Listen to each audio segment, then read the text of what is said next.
History media के तमाम देखने और सुनने वाले मुअज़्ज़ज़ सामाईन को अस्सलाम वालेकुम। मोहतरम नाज़रीन इकराम, जैसा कि हमने आपको हज़रत खालिद बिन वलीद रज़ी अल्लाह तआला अन्हो की ज़िंदगी के बारे में बताते हुए अपनी आखिरी वीडियो में बताया था कि किस तरह जंग मोता के आसार पैदा हुए, किस तरह जंग मोता के दौरान मुसलमानों के 3 सलारे आला यके बाद दीगरे शहीद हुए और किस तरह अलम हज़रत खालिद बिन वलीद रज़ी अल्लाह तआला अन्हो के हाथों में आया और आपने किस महारत से मुसलमानों को उस जंग से बाहर निकाल लिया और किस तरह अल्लाह के नबी सल्लल्लाहु अलैहि वसल्लम ने हज़रत खालिद बिन वलीद को सैफुल्लाह का लक़ब दिया। लेकिन वीडियो में आगे बढ़ने से पहले हमारे चैनल को सब्सक्राइब कर लें ताकि हमारी आने वाली हर वीडियो आपको वक्त पर मिलती रहे। तो चलते हैं वीडियो की तरफ।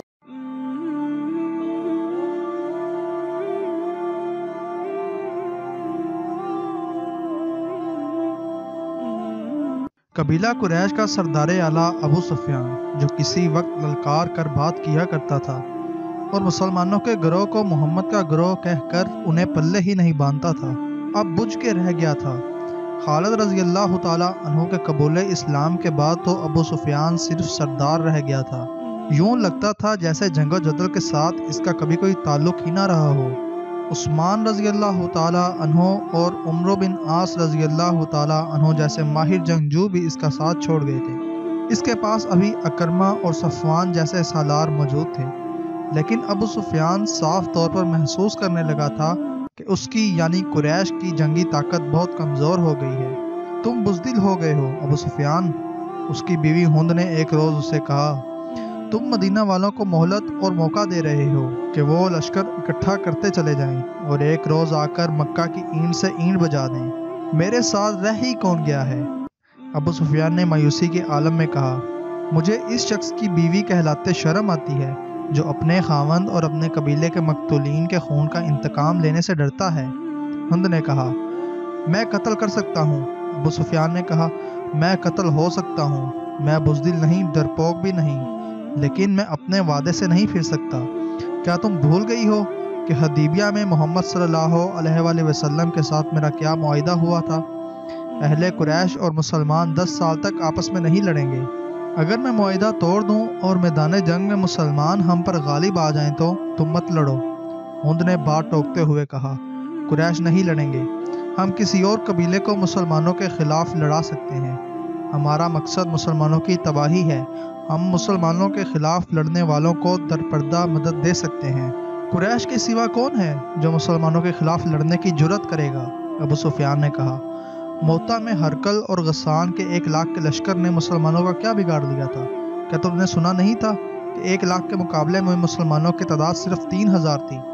मैं अपने कबीले के किसी आदमी को मुसलमानों के खिलाफ लड़ने वाले किसी कबीले की मदद के लिए जाने की इजाज़त नहीं दूंगा।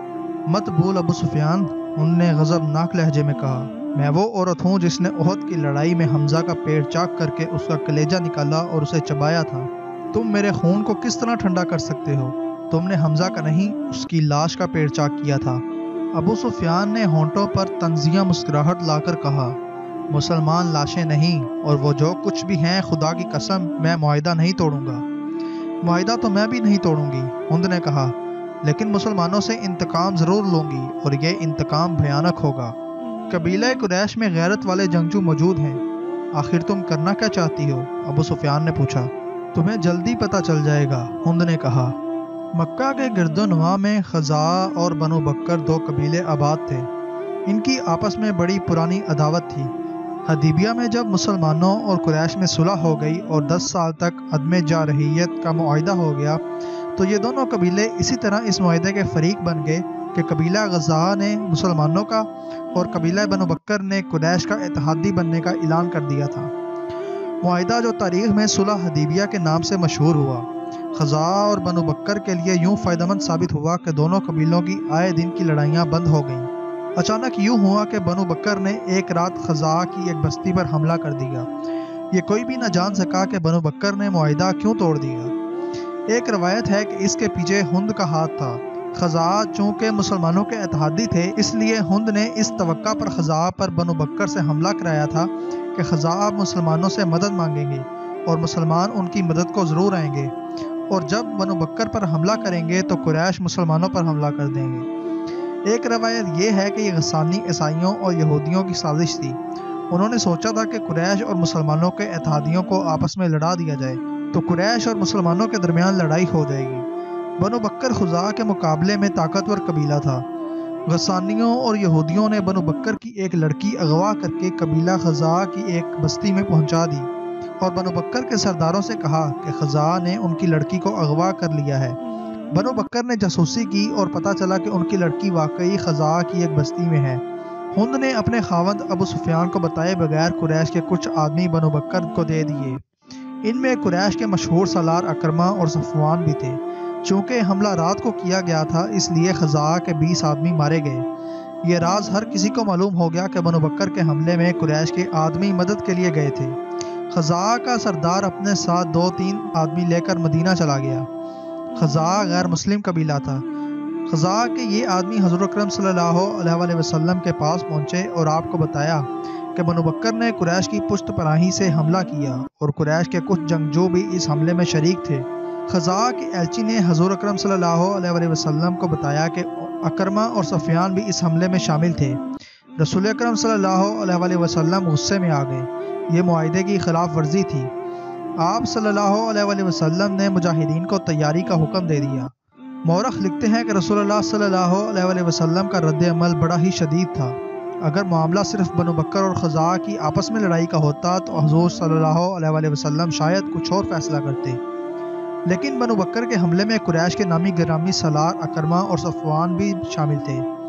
اس لیے آپ نے فرمایا کہ معاہدے کی خلاف ورزی کی ذمہ داری اہل قریش پر عائد ہوتی ہے۔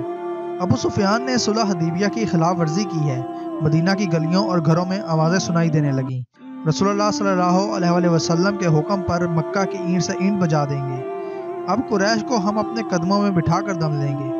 رسول اللہ صلی اللہ علیہ وسلم نے مکہ پر حملہ کرنے کی تیاری کا حکم دے دیا۔ ابو سفیان کو اتنا ہی پتہ چلا تھا کہ بنو بکر نے خزاع پر شب خون کی طرز کا حملہ کیا ہے اور خزاع کے کچھ آدمی مارے گئے ہیں۔ اسے یاد آیا کہ اکرمہ اور صفوان صبح سویرے گھوڑوں پر سوار کہیں سے آ رہے تھے۔ اس نے ان سے پوچھا تھا کہ وہ کہاں سے آ رہے ہیں تو انہوں نے جھوٹ بولا تھا کہ وہ گھڑ دوڑ کے لیے گئے تھے۔ دوپہر کے وقت جب اسے پتہ چلا کہ بنو بکر نے خزاع پر حملہ کیا ہے تو اس نے اکرمہ اور صفوان کو بلایا۔ تم دونوں مجھے کس طرح یقین دلا سکتے ہو کہ خزاع کی بستی پر بنو بکر کے حملے میں تم شریک نہیں تھے؟ ابو سفیان نے ان سے پوچھا، کیا تم بھول گئے ہو کہ بنو بکر ہمارے دوست ہیں؟ صفوان نے کہا، اگر دوست مدد کے لیے پکاریں تو کیا تم دوستوں کو پیٹھ دکھاؤ گے؟ میں کچھ بھی نہیں بھولا۔ ابو سفیان نے کہا، خدا کی قسم تم بھول گئے ہو کہ قبیلہ قریش کا سردار کون ہے؟ میں ہوں تمہارا سردار۔ میری اجازت کے بغیر تم کسی اور کا ساتھ نہیں دے سکتے۔ ابو سفیان، اکرمہ نے کہا، میں تمہیں اپنے قبیلے کا سردار مانتا ہوں۔ تمہاری کمان میں لڑائیاں لڑی ہیں، تمہارا ہر حکم مانا ہے، لیکن ہم دیکھ رہے ہیں کہ تم قبیلے کے وقار کو مجروح کرتے چلے جا رہے ہو۔ تم نے اپنے دل پر مدینہ والوں کا خوف طاری کر لیا ہے۔ اگر میں قبیلے کا سردار ہوں تو میں کسی کو ایسا جرم بخشوں گا نہیں جو تم نے کیا ہے، ابو سفیان نے کہا۔ مورخین نے لکھا ہے کہ یہ لشکر مدینہ جا رہا تھا تو راستے میں 2-3 قبیلے اس لشکر میں شامل ہو گئے۔ تقریباً تمام مسلم اور غیر مسلم مورخوں نے لکھا ہے کہ رسول خدا صلی اللہ علیہ وسلم کی قیادت میں اس لشکر کی پیش قدمی غیر معمولی طور پر تیز تھی اور یہ مسلمانوں کا پہلا لشکر تھا جس کی نفری 10,000 تک پہنچی تھی۔ یہ لشکر مکہ کے شمال مغرب میں ایک وادی مراؤز ظہر میں پہنچ گیا تھا جو مکہ سے تقریباً 10 میل دور ہے۔ اس وادی کا ایک حصہ وادی فاطمہ کہلاتا ہے۔ رسول اکرم صلی اللہ علیہ وسلم اس مقصد میں کامیاب ہو چکے تھے کہ اہل مکہ کو اسلامی لشکر کی آمد کی اطلاع نہ ہو۔ اب خبر ہو بھی جاتی تو کوئی فرق نہیں پڑتا تھا۔ اب قریش دوسرے قبیلوں کو مدد کے لیے بلانے نہیں جا سکتے تھے۔ رسول اکرم صلی اللہ علیہ وسلم نے کسی نہ کسی بحروب میں اپنے آدمی مکہ کے قریب گرد و نواح میں بھیج دیے تھے۔ تھوڑی دیر آرام کر کے اسلامی لشکر مکہ کی طرف چل پڑا۔ جافا ایک مقام ہے جہاں لشکر کا ہراول دستہ پہنچا تو مکہ کی ایک طرف سے چھوٹا سا ایک قافلہ آتا دکھائی دیا۔ قریب آنے دیا گیا تو دیکھا وہ قریش کا ایک سرکردہ آدمی عباس تھا جو اپنے پورے خاندان کو ساتھ لیے مدینہ کو جا رہا تھا۔ یہ وہ شخص تھا جس نے حضرت عباس رضی اللہ تعالیٰ عنہ کے نام سے تاریخ اسلام میں شہرت حاصل کی۔ یہ آپ صلی اللہ علیہ وسلم کے چچا حضرت عباس بن عبد المطلب رضی اللہ تعالیٰ عنہ تھے۔ انہیں رسول اکرم صلی اللہ علیہ وسلم کے حضور لے جایا گیا۔ کیوں عباس؟ रसूल अकरम सल्लल्लाहु अलैहि वसल्लम ने फरमाया, क्या तू इसलिए मक्का से भाग निकला है कि मक्का पर क़यामत टूटने वाली है? खुदा की कसम, मक्का वालों को खबर ही नहीं कि मोहम्मद सल्लल्लाहु अलैहि वसल्लम का लश्कर उनके सर पर आ गया है और मैं तेरी इतायत कबूल करने को मदीना जा रहा था। मेरी नहीं अब्बास, रसूल खुदा सल्लल्लाहु अलैहि वसल्लम ने फरमाया, इतायत उस अल्लाह की कबूल करो जो वहदहू ला शरीक है और वही इबादत के लायक है। मैं उसका भेजा हुआ रसूल हूँ। हज़रत अब्बास रज़ी अल्लाह ताला अन्हु ने इस्लाम कबूल कर लिया। रसूल करीम सल्लल्लाहु अलैहि वसल्लम ने उन्हें गले लगा लिया। अब्बास बिन अब्दुल मुत्तलिब रज़ी अल्लाह ताला अन्हु आपसे तकरीबन 3 साल बड़े थे और आप सल्लल्लाहु अलैहि वसल्लम बचपन में उनके साथ खेला करते थे। हज़रत अब्बास रज़ी अल्लाह ताला अन्हु के कबूल इस्लाम के वक्त के हवाले से इख्तलाफ पाया जाता है। मशहूर कौल ये है कि आप ग़ज़वा खैबर के बाद इस्लाम कबूल कर चुके थे और हुज़ूर अकरम सल्लल्लाहु अलैहि वसल्लम की हदायत पर ही अब तक मक्का में मुकीम थे। आप सल्लल्लाहु अलैहि वसल्लम को मुसर्रत इससे हुई कि अहले कुरैश मक्का में बेफिक्र और बेगम बैठे थे। हज़रत अब्बास रज़ी अल्लाह ताला अन्हु ने जब ये सूरत हाल देखी तो उन्होंने रसूलुल्लाह सल्लल्लाहु अलैहि वसल्लम से कहा कि अहले कुरैश आखिर हमारा खून है। 10,000 के इस लश्कर के कदमों में कुरैश के बच्चे और औरतें भी कुचली जाएंगी। अब्बास रज़ी अल्लाह ताला अन्हु ने रसूलुल्लाह सल्लल्लाहु अलैहि वसल्लम को यह भी बताया कि कुरैश में इस्लाम की कबूलियत की एक लहर पैदा हो गई है। क्या ये मुनासिब ना होगा कि इन्हें सुलह का एक और मौका दे दिया जाए? मोहतरम नाज़रीन इकराम, आज की अपनी वीडियो का अख्ताम हम यहीं पे करते हैं। उम्मीद है आपको वीडियो पसंद आई होगी। अगर आपको वीडियो पसंद आई है तो हमारी वीडियो को लाइक कर दीजिएगा और मज़ीद ऐसी इंटरेस्टिंग वीडियोस को देखने के लिए हमारे चैनल को भी सब्सक्राइब कर दीजिएगा। तो मिलते हैं हम अपनी अगली वीडियो में, तब तक के लिए अल्लाह हाफिज़।